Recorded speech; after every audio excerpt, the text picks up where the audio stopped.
Alright, now comes this very late video thanks to getting sick pretty much this whole week, which I'm still trying to push through, but we're gonna go ahead and do this anyway. So, if you clicked on this, apparently you are here to hear about the two Alien movies that are really the most hated, probably. At least depending on what versions you're looking at, I guess. And the reason this pretty much comes about is just for completion's sake, because I talked about the first movie when I did a Versus with Prometheus, and then I talked about Covenant when it came out, and I did a Versus with Aliens and Starship Troopers, so these are pretty much the only two left, so might as well just talk about them together.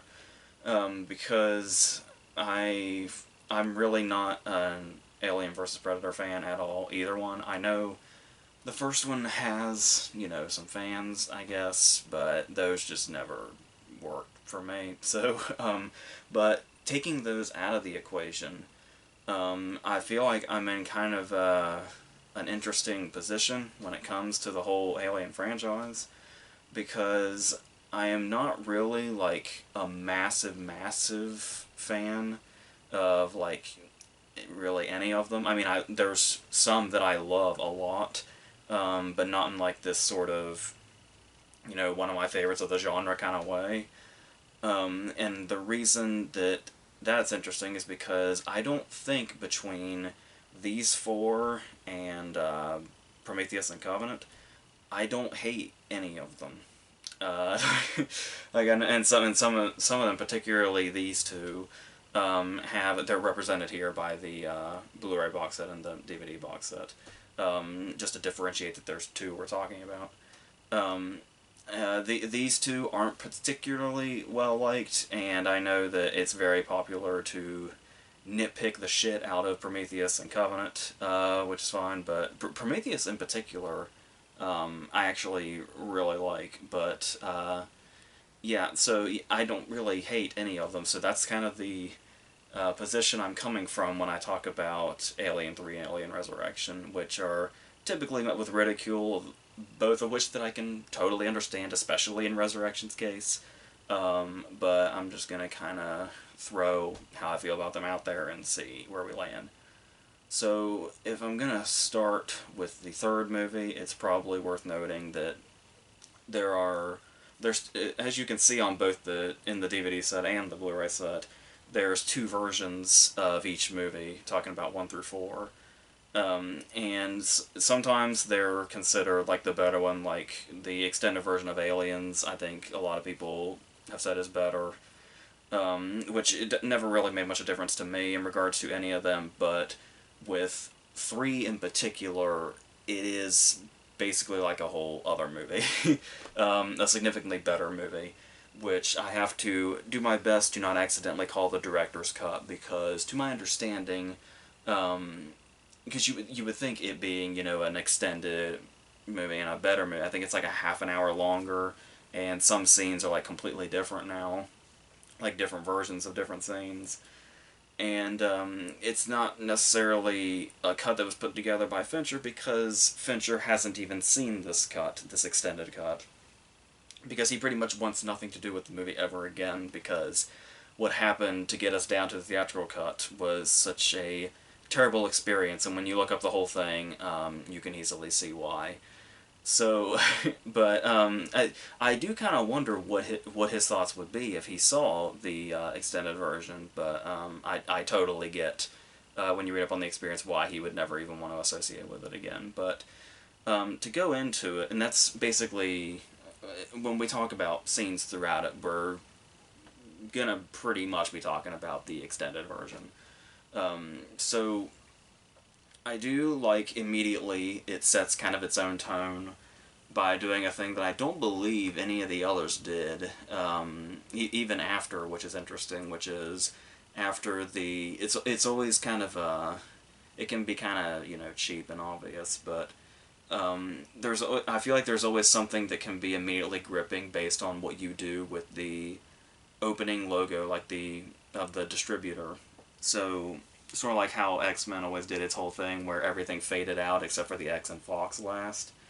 In this particular case, we get the initial 20th Century Fox theme that we know, and then that theme just bleeds right into the, it like rises and goes right into the opening credits theme, which I think is a really interesting intro. And then once it gets started, we get this really sort of epic like imagery that we didn't get in the theatrical version.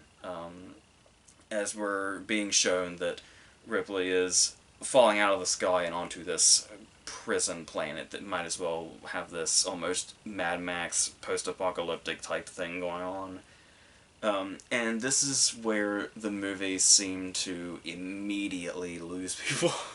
Especially people who were huge fans of the last movie, which is pretty much anybody that's an Alien fan in general. Because I do want to say that Aliens is more often than not considered the superior one of the whole franchise to many people, if not the first one. And yeah, after we got attached to characters like Michael Bihn's character Hicks or Newt, the movie just sort of killed them off immediately, which, to my understanding, Michael Biehn was very upset about, but as well as everybody else. But I do think that I can completely understand why this would be something that like immediately makes people say like, oh, well, they've already fucked it up. Like the credits aren't even over yet, and they fucked it up. But the thing about it is, I don't know that I was never really attached to Hicks too much as a character, so I could take or leave him. I do think killing off Newt in that way is very tragic, but what I think the reason that it doesn't bother me that much in total is because if you were to hear the reaction, you would almost just think that it's one of those cases of they just kind of lazily wrote characters out just to not have them and just to be doing something else entirely.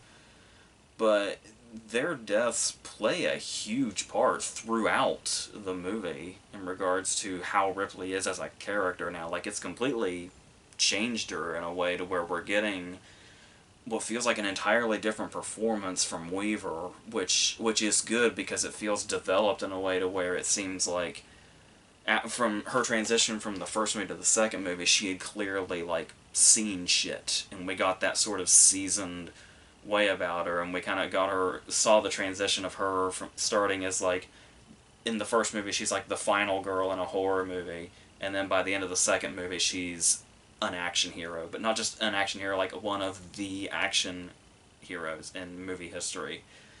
And so to get a new development on this, now she's got the tragedy of what has happened here with the killing off of those two characters. And now there's like a whole new emotional layer to how she goes into this story. And like I said, that carries over through the whole thing. Because she's got like that loss behind her now. And when we see scenes that are like genuinely emotional, like when they have the funeral for them and they cremate the bodies and the stuff like that, there is like, you can get a sense that Ripley's going to be a new character, but even like in a way, now that she's faced a real personal tragedy like this, there is like an even more seasoned way about her than even when we saw in the second movie, especially when you look at what exactly she's got behind her, because in the first movie she had like her whole crew, and there was that whole camaraderie, and there was a closeness there, and it's like, and then they all got picked off one by one, and so it was like kind of, she had that group with her all the way to the end until it was just her. And then just as we jump forward over 50 years into the second movie, and we realize not only are they all dead, but with the time jump as well, she could not be more alone and isolated from everything that she knows. So then she gets to have this new attachment when she discovers Newt, and almost gets to be like maternal in a way.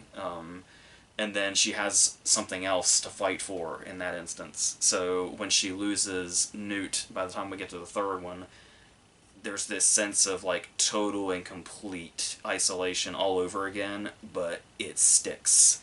Like, because obviously she's got, people here to fight with the other prisoners, but there's not going to be that kind of attachment that she would have to the crew that she already knew and had a camaraderie with, or knew to she felt a maternal attachment to. There's even that moment that I don't think is in the theatrical version, but it's in the extended version, which is when Charles Dance has taken her down and they're going to do the autopsy, and he asks if Newt is her daughter, and there's a significant pause before she says no, to kind of show that there was that sort of attachment to her. So then once you have her placed in this movie now on this planet, surrounded by these people, pretty much all of which could potentially be a danger to her, even the ones that are seemingly like a voice of reason, like Charles S. Dutton's character, where it's like there's a point in time for a while where he seems like the voice of reason, and then when they're like in the cafeteria, he's like, oh, well, you know I'm a rapist and murderer, right? And we realize that any of them could be a danger regardless, which brings a real importance to kind of the back-to-back scenes of seeing the funeral and the cremation, which is kind of the sort of transition to what her character is going to be now, and then the scene where she's in the cafeteria and she like basically asserts herself at the table, and they basically say like, oh, you don't belong here, you're in danger here because we're dangerous people, and she basically just says she doesn't give a fuck and just sits down with them. And it's at that point that I feel like we have like a really strong new version of Ripley that feels like we've progressed naturally to this point given the events of the movies up to this point. So that's the really long version of it really doesn't matter too much to me that we lost Hicks and Newton. If anything, I think it's actually really good for her character, and she even seems like she gets a lot more to kind of chew on as far as acting, which is interesting considering she got an Oscar nomination for the second movie. But I'd say she has more to work with here, quite honestly. And that's about the first portion of the movie. And we do get the great scene where we're kind of cutting back and forth between the cremation and the birth of this new alien that's going to be running around. And it's obviously these are scenes that are totally different between the extended and the theatrical, with the theatrical it being the dog and it's like the ox body in the extended version, which obviously I'm going to prefer the ox because we don't want anything bad happening to dogs, do we? So it's and the way the scenes cut back and forth just kind of feel nicer. If there's one thing I think the theatrical version did better in this scene, when the aliens kind of comes out, is when we get that new shot in the extended version of like the CGI alien like running down the hall afterwards. I do kind of like, it does feel a bit more of the classic approach in the theatrical version when we get the shot that's just like kind of a backwards point of view shot without actually seeing it as it runs down the hallway. I think is a bit more effective and kind of adds a bit more build up and looks better than the kind of shoddy CGI that we were working with in 92, I believe. Yeah, I think it's 92. I'm always confusing the date with this movie for some reason, but but yeah, then once we go on that, I do like the idea of it being a bit more of the classic feel, where it was like when you look at sequels, the whole idea is, okay, we'll do one and then we'll go bigger, as we saw with having the first movie with one alien, and then Cameron came in and said, all right, now what if it's a shitload of them? And then I kind of like how instead of saying like, okay, now what's more than a shitload, that's what we do now, we're going back to one. I think is a really interesting choice, in a way that kind of keeps it from biting off more than it can chew, which is wise, quite honestly. But then we do get to a point where there are moments where this movie has really high highs, but then it also kind of has, like shitty sequel lows. And obviously, once again, we're kind of, transitioning in a period. It's like we have, like the first movie was in 79, and then Cameron's movie was in 86, and then this one is in the early 90s, and it's like, when we get to scenes like when she's going out to retrieve Bishop out of the garbage or whatever, and she starts to get, like, attacked, and then Charles S. Dutton comes in, and there's kind of a fight scene here, and, like, rock music that's really out of place starts playing, and it's like, congratulations, Alien franchise, you've made it to the 90s, and the early 90s at that. There's some things that make you feel like that, that may not be great, but there's still some genuinely big moments here that I think really work. Many of which are executed better in the extended version. Like, for instance, the scene leading up to Charles Dance's death scene, when it's this whole, like, it's kind of like the first big reveal of it, as far as, like, the major characters interacting with it, where we have the moment where he's getting ready to stick the needle into Ripley, and then we see, like, Gallic is over there, possibly demented, and sees it coming, and then we get all these cuts of it, like, reflecting on things, or we see its silhouette behind a curtain or something, and there's just this really great build-up until it attacks, and then we get some shoddy CGI, but is immediately followed up by one of the iconic shots of the entire franchise, where it's, like, right up in her face, and you can really see how, like, practical it looks and how it's just dripping and the way its mouth opens and everything, and, like, that's one of the main images you think of when you think of the entire Alien franchise, because it's also, we've also got Ripley with her bald look at this point. And what's really great about this whole segment also is the fact that it is Charles Dance's death scene, because it's pretty early in the movie, and we lose two characters right away back to back that we assume were going to be major characters throughout. Starting with Charles Dance and then going on to Andrews. And it's like, those are two main characters down right away, one right after the other. And we're so more or less satisfied to see Andrews go. I like that they even added a bit of a comedic bit of the guy that's, like, mopping his blood as he's still bleeding out of the vent or wherever he was pulled up from. Is a nice touch, and that's what's interesting about that also, is the way some characters get a bit more time to shine. We've got some recognizable faces here, like Pete Postlethwaite, and there's also Ralph Brown, who plays Aaron, aka 85. And what's funny about, you know, the reason he's called 85 is that Aaron's always been such an interesting character to me, in the sense that he's almost unrecognizable in regards to how we see him at the beginning versus how we see him by the end, and the change he kind of goes through, where his character doesn't change too much, but the way he sort of adapts to an almost, I don't know if it's a leadership quality, but at least an attempted leadership quality. Because at the start, when he's just, like, hanging around behind Andrews and he's basically just repeating everything that he says, we pretty much just think he's going to be a nothing character. And then the, like, major, like, place he takes in the story by the time we get to the end, to the point that his death is one of the more, like, tragic aspects of the movie, really. As we're building up to what is essentially, like, a really, you know, big tragic ending anyway.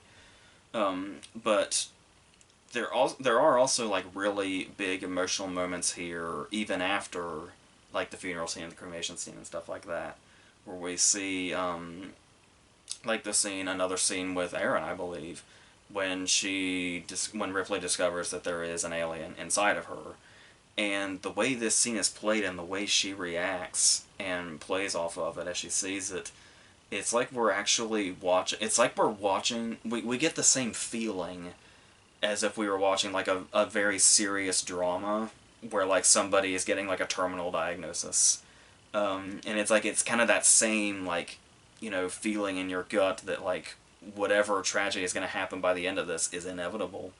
And it's a lot of things you don't really expect to feel while watching an Alien movie. It kind of surprises me how many people really, really don't care for this movie, especially, I mean, I suppose it's, you know, comparing it to 1 and 2, because there's obviously going to be things that definitely don't work as well as what those other two were doing, even despite the fact that by the time we get to the end, or really, I guess it's almost really like the second half, when it becomes kind of, because we talked about before, when we talked about the first and second movie, how the first one more or less has the structure of a slasher movie, where you establish a group of people, you establish the threat, and then the people are getting picked off one by one until there's one left that kills it. And then the second movie is just like a pure action movie. And I feel like the entire second half of the third movie is kind of trying to do both of those things, where we do have the slasher movie vibe of these are the group of people we know, and they are going to get picked off one by one. But there's a lot of action going on. There's a lot of like the point of view shots going through the hallways and stuff like that, which is fun for a while, but does also run its course. And that's in both versions. Like this, it's in the version that's nearly 2.5 hours, and the version that's less than 2 hours. Because I think the main difference here, as far as like the pacing goes, because obviously you would think that the version that's a half an hour longer would feel longer, but of course that's not always the case depending on how the pacing is done. Because I feel like in the extended version, when we get like those epic shots and some different introductory scenes and stuff like that, and a bit more dialogue that's more emotionally driven, there's something there to be a lot more engaging in the extended version. Whereas even though the theatrical version is quicker, like because it's more cut down and we're missing a lot of that stuff, the engagement isn't there. So we're not as like it just loses its flow. So if that's a way where a version that's a half an hour shorter can somehow feel longer. Um, and that suffers especially in this segment of the movie where it's pretty much trying to be all action, and it eventually runs out of gas before we can get to our big climax, which is an enticing climax. But like I said, this whole portion here is like not near as enticing as the stuff where it's more character driven, which is what a surprising amount of the first half of the movie is. But yeah, and obviously before we get to the climax, there is also the whole thing of like there's a lot of I keep wanting to say allegories, but I don't even know if you can call it an allegory when it's just sort of blatant dialogue. Because obviously they were really going with like the religion theme here, but it's like there's not really too much profound about it when it's just literally things being said that are just referencing religion rather than doing it in kind of a more of an allegorical way or a subtle way or whatever. So I don't know that was working entirely, that whole thing, but yeah. So then we get to the end, and we actually do reach a moment where this is a case where we've learned throughout other franchises that by the time you get to your third movie, your lead is expendable. As we saw, like, Nancy die in Nightmare on Elm Street 3, so we lose Ripley in Alien 3. And it's actually in... I like the way that they pretty much made it inevitable. Like we were talking about with the scene where she discovers that it's inside of her. And it's like, so we have enough time in the second half of the movie to basically accept that. And then by the time it actually gets to that point, it's like, yes, there is no other way that it can end. Actually makes it, instead of saying like, oh, they're copping out, or, it almost feels like, usually when you see something like that, your immediate thought is also like, did the actor just want out of the franchise or something? Like Harrison Ford style or something. But the thing here, though, is that it's, like I said, once you have the time to accept it and it makes sense in regards to how the events get to this point, you can actually appreciate that there's no other way for this to end but for us to lose our main character. And so, and I also kind of like the way it happens to where it's, because obviously once, Cameron took over and did the second movie, it almost is like, especially since this was just the year after, it almost feels like it's like an ode to Cameron of sorts, that she basically goes out the same way that Schwarzenegger does at the end of Terminator 2, which feels very, obviously not exactly, but they feel very, you can see similarities here. But especially for the sake of destroying what needs to be destroyed, that's inside their system or body or whatever. And this is another thing that kind of changed a little bit, and honestly, I'm not sure which one I prefer between the two, because I feel like they both kind of work in their own right. There's the whole thing where, in the extended version, she just drops into it, and then we just sort of end, and we get to hear her message from the first movie again, which is kind of a nice way to kind of just take us out. And I like the way that there's no cliffhanger Like, it just, if I remember correctly, it just sort of ends on a very melancholy but necessary note. And in the theatrical version, it actually busts out of her on her way down, and she kind of has to like cradle it in that sort of bizarrely mother way. And it's, yeah, I almost feel like maybe that way is a little excessive. Like, it almost feels like more like it's almost like it needed one more punch to go out on, whereas the extended version almost goes out on a seeming like sort of confidence. That it didn't have to have like one more gore factor for it. She just sort of went in, and we just know it's being destroyed. Um, but I don't know. There is still something about the image of it actually bursting out of her, and that's literally the last thing that happens to her. But yeah, either way, I feel like it still works. And I actually don't mind the idea of Lance Henriksen coming back as the actual human dude that he modeled Bishop after himself. But yeah, I mean, is that pretty much all I can really say about Alien 3? It's, like I said, I feel like and I know there's a lot of this does remain in the theatrical version, even though it's obviously significantly more recommended to go the extended route. Especially, like I said, we get a bit more of the emotion, and it feels like it's a bit more of in a more epic scale. Even if it's just for that first half, and the second half isn't quite as, like I said, enticing in the way that the first half is. But that first half is so good that I don't really mind too much that the second half just kind of goes on a little longer than it really needs to, and it just kind of feels a bit like more of the same in regards to the first and the second movie.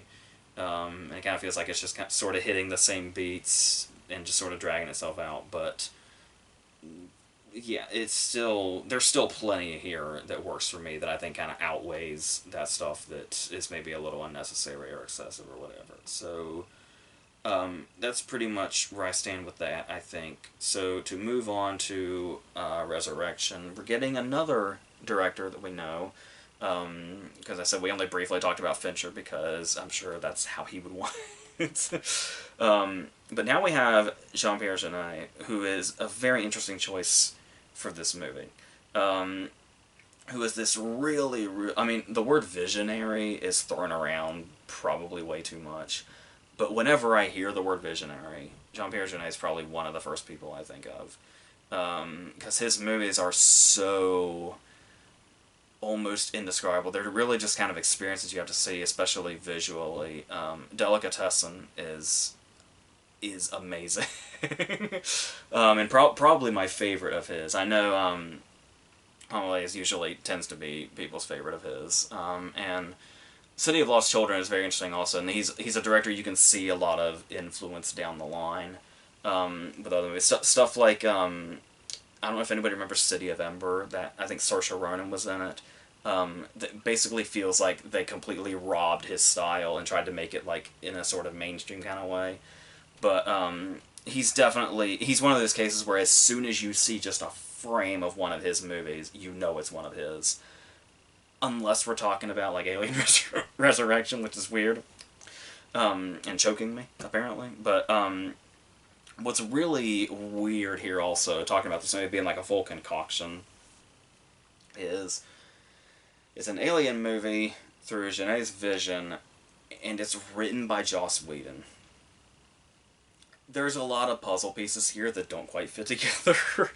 But this, and it's another case where, much like the third movie, just the way it starts and when you know the direction we're going can probably be immediately off-putting.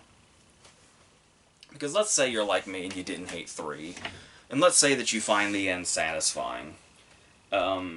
So what basically happens here is you look at the end of the third movie, and she realizes she has the alien in her, and she knows what the big, company wants to do with it once it's out.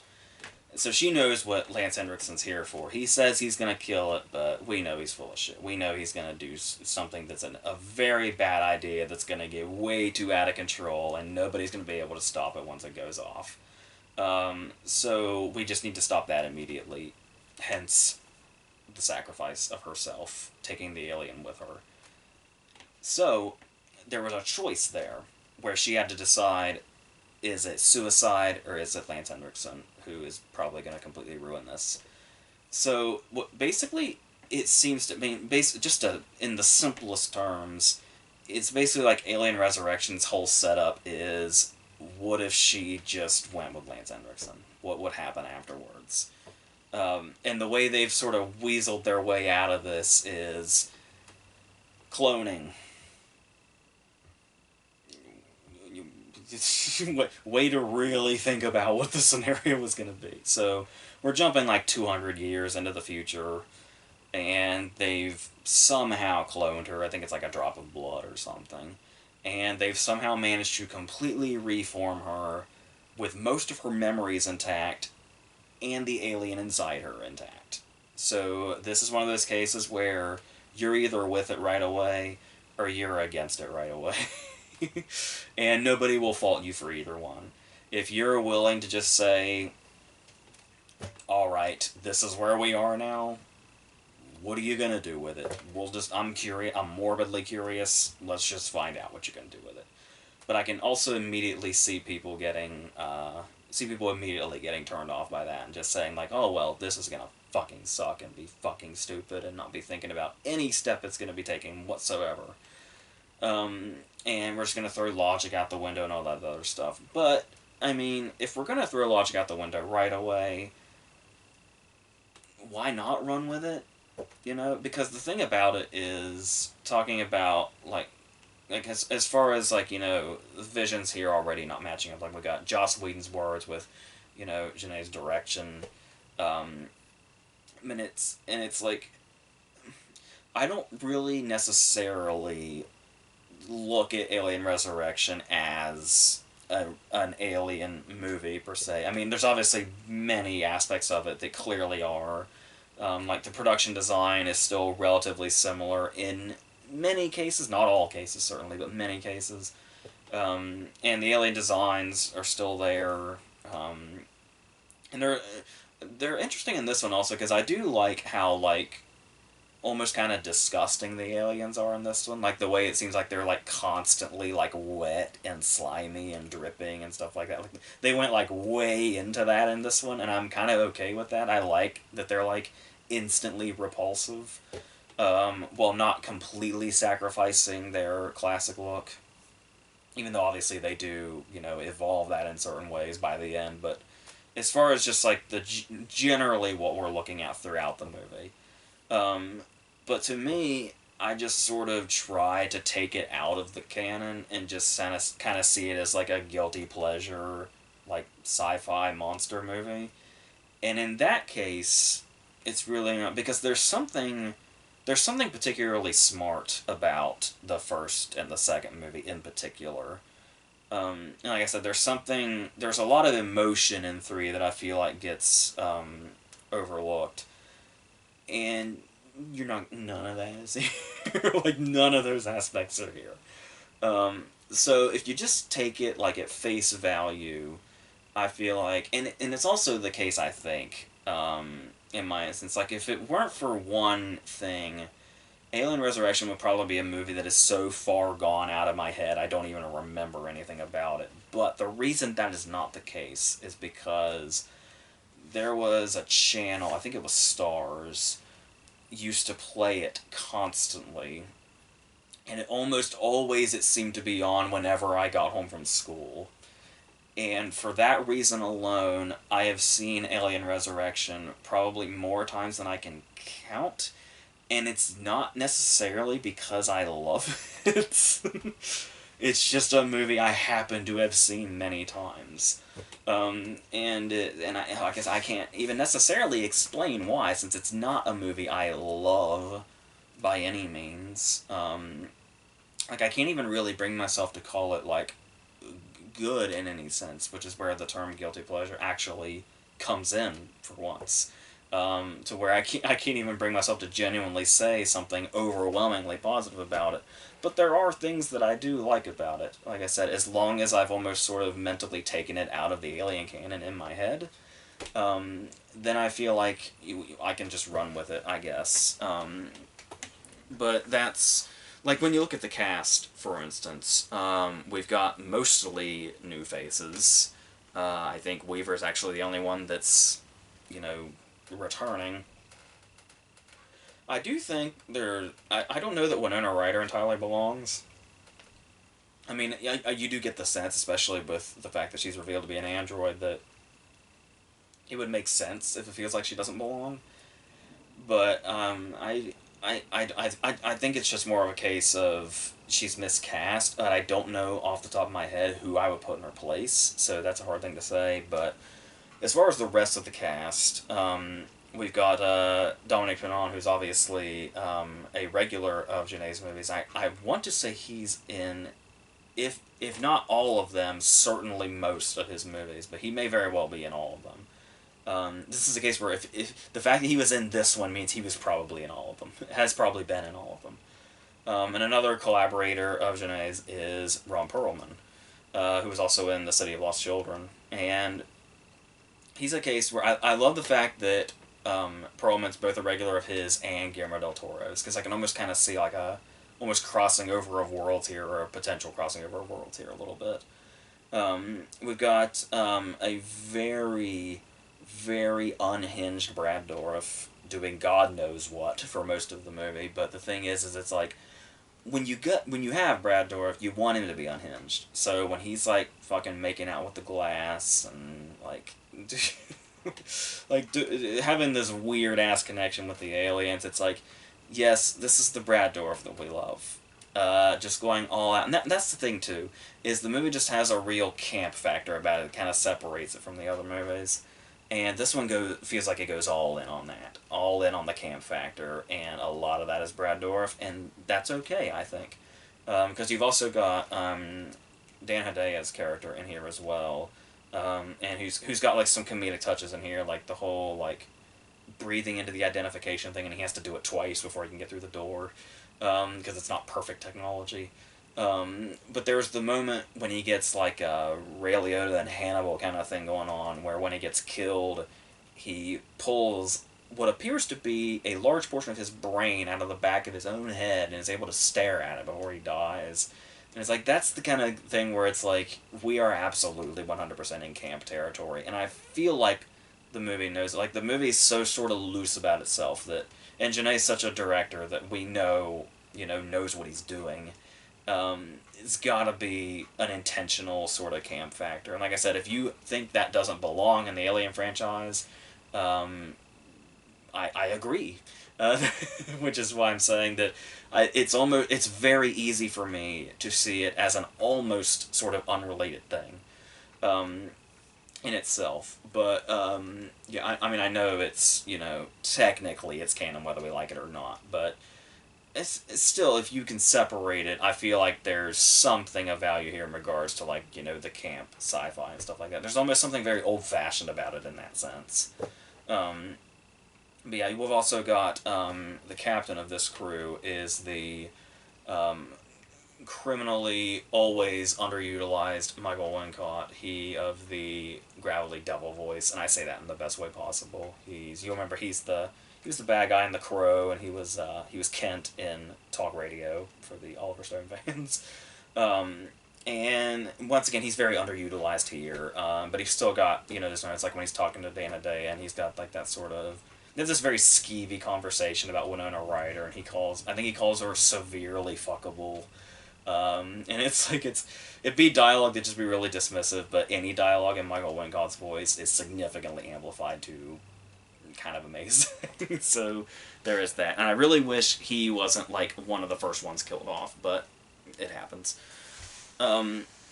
So on top of that, on top of like the camp factor here, yes, now that we are going into totally illogical territory, not only have we somehow cloned Ripley and she somehow has a clone of the alien inside the clone of her, There's like a meshing of DNA apparently. So the alien's a little tiny bit human, and she's a little tiny bit alien.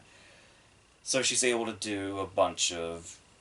She's basically got like superpowers at this point. So we get this basketball scene, and I totally get that people have PTSD from Halle Berry's Catwoman playing basketball. So immediately when you see basketball in a movie that really doesn't need basketball in it, you immediately want to run and hide, for good reason. But I feel like this whole scene, dopey as it is saved by the idea that, if I remember correctly, this is one of those pieces of movie trivia that have just bounced around so much you never quite know if it's true or not.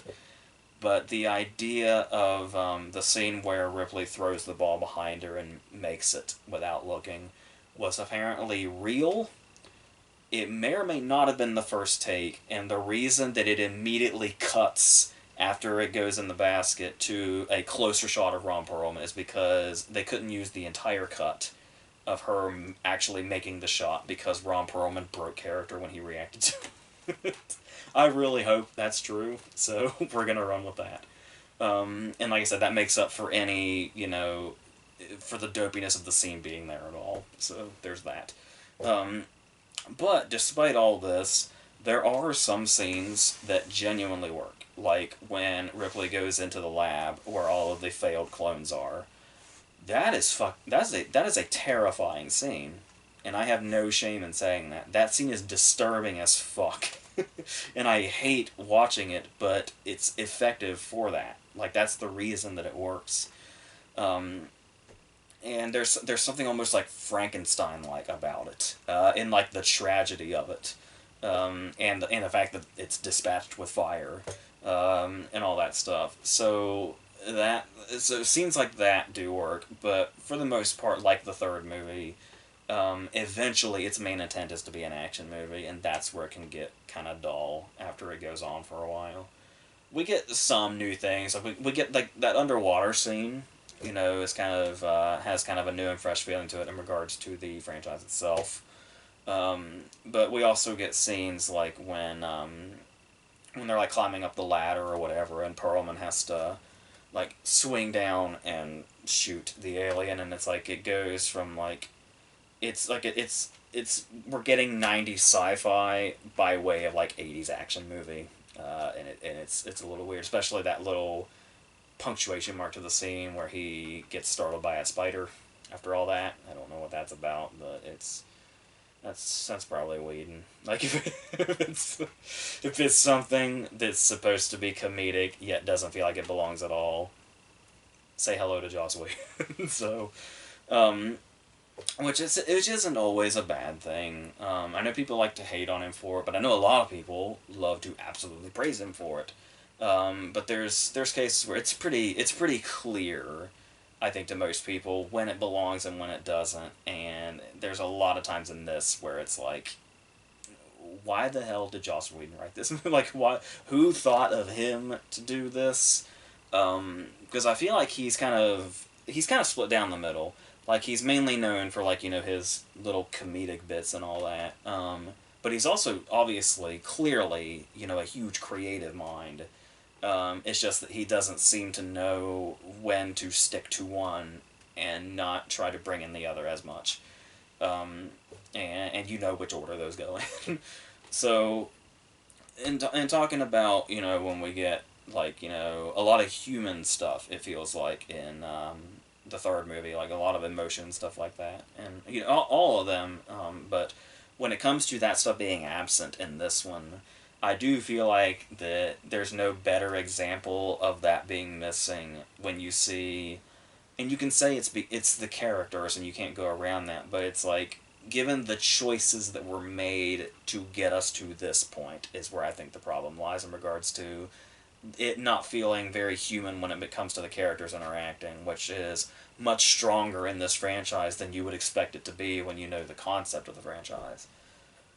But by the time we get to the scene somewhat towards the end, after it's been revealed what Winona Ryder actually is, and we already know what Ripley is because that's the whole setup, it's the two of them interacting, and they're kind of trying to have a real moment here.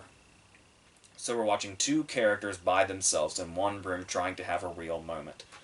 but we as the audience are aware that this is just a clone of Ripley that was created in a lab.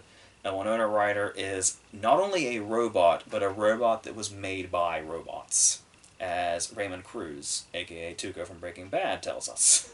So this is the two characters watching interact, and we can get a sense immediately that there's like you can't really get invested in any sort of emotional thing because you know both characters are so incredibly far from human, and you can actually make that work. I just talked about that movie that just came out, Love and Monsters, where Dylan O'Brien has an interaction with a robot, and it's incredibly emotional. Like it can work, but watching the two of them interact here and knowing what they are, it almost just like you just really get a sense of the whole movie's sort of artificial feel when you're watching this trying to be an impactful scene, and there's just not really emotion there. There's nothing that feels relatively real at all there, because it's so apparent to us that neither character is technically real. I don't know, but that's definitely something that's missing from this movie, and it gets much more into its sort of action vibe and trying to go into that camp. I know I praise the camp territory, but yeah, the fact that it's once it gets stuck in that, it can't really get out of it. It's kind of like you can do a balancing act here, but it's like I said, balancing acts aren't always Whedon's strong suit, and it's really coming through in the writing, I think. So we have that. I mean, you can put that kind of thing on a director for sure, but like I said, being so familiar with Whedon's style of writing, it seems pretty clear where the problems were kind of starting. So, yeah. But then we get to our climax where we get the birth of this new alien, and we've got basically like a mother versus mother thing going on here with Ripley and the alien, but then also this really fucked up, nightmarish alien child that Brad Dorff has gotten very attached to, and it gets really fucking weird. This climax does, and I almost kind of admire it. I think for how fucking weird this climax gets. Like there's bad CGI, but there's also really good practical stuff. There's some lazy production design. There's some good production design. There's fucking slime and shit dripping everywhere. Everything is really disgusting. Like I said, we're really just going back and forth here between this totally works and it totally doesn't, but it finds some sort of middle ground. And it's like, that's the thing is, when you can't find a balance, just try to jump into the middle of the two things and see where you come up with. And I think that's how we ended up in this really weird-ass place that this climax takes place in. And I don't know, I'm just kind of okay with it, honestly. Like, I can totally get where people thought it like jumped the shark long before this. I get that, but I don't know. I, yeah, like I talk about how I've seen this movie so many times because way back in the day it was on a movie channel a lot, like constantly. Yeah, I've watched it since then, and I'll probably watch it after this. So that's the thing. That's just what a guilty pleasure movie does. You watch it, and you're drawn to it. You don't know why. You can see all of its faults, but there's something that keeps bringing you back to it, and that is my personal interaction with Alien Resurrection pretty much every time. So, I don't know. But, I mean, as far as the two, like I said, the first half of Alien 3 is better than anything we've talked about between these two, for sure. But, like I said, the way both of them are able to... Actually, both of them are doing completely different things, and I think that's sort of the... I don't know if I call it the magic of this franchise, because 99% of people will tell you that we're watching the franchise descend, and like I said, there's people that really have it out for Prometheus and Covenant, particularly for like some of the logic jumps, but not jumps in logic to the extent that we see in Resurrection. But like I said, I feel like it's more nitpicky stuff with the problems that people have in Prometheus and Covenant. I think Prometheus is like a genuine, like there's no guilt at all. I genuinely think Prometheus is a great movie, quite honestly. But a lot of the problems seem to come from the characters with a lot of people that don't care for those movies, which I can get. But that's the case where I feel like the characters are the strength of these, as well as everything else, particularly in like the first two movies. And in these, even the production design and the effects do carry over. Even if we started getting into shoddy CGI by the time we got to three, um, but you can see the things that work here and the things that don't. But like where these kind of really excel, kind of at both the earlier ones. I do feel like Prometheus and Covenant more so excel in just their effects, but they still do those things so well that carries them, at least for me. And like I said, when you look at just the whole batch here, Alien Resurrection just sticks out so much that, like I said, I pretty much just take it out of the equation and just let it speak for itself without being in the confines of, or in the context of, everything that was around it. So it's 200 years later, so you can totally justify just taking it out of the timeline entirely. But yeah, so that's pretty much where I stand with these. So yeah, like I said, I think the only thing related I haven't talked about movie wise is the AVP movies, which I don't care about. Like I said, I know the first one has its fans. I know nobody likes Requiem, so thankfully we're all on the same page there. It's basically like looking at a fucking black screen for an hour and a half anyway. But yeah, just not really an Alien vs Predator fan in general. So I'm much better with those two things separated. So I don't know that I've talked about any Predator movie apart from the new one that Shane Black did. So I should probably talk about those before too long. That has a video with my brother written all over it, so that's probably gonna be what happens with those. But that's gonna be this, I think. So the next thing after this is going to be that last Stephen King video that I delayed, and then we're gonna talk about the Saw series after that, and then a couple more things, and we're gonna finally end this very, very late October thing. But hopefully I can stay healthy enough to where I won't get held up anymore. So until all that other stuff, I think that's it.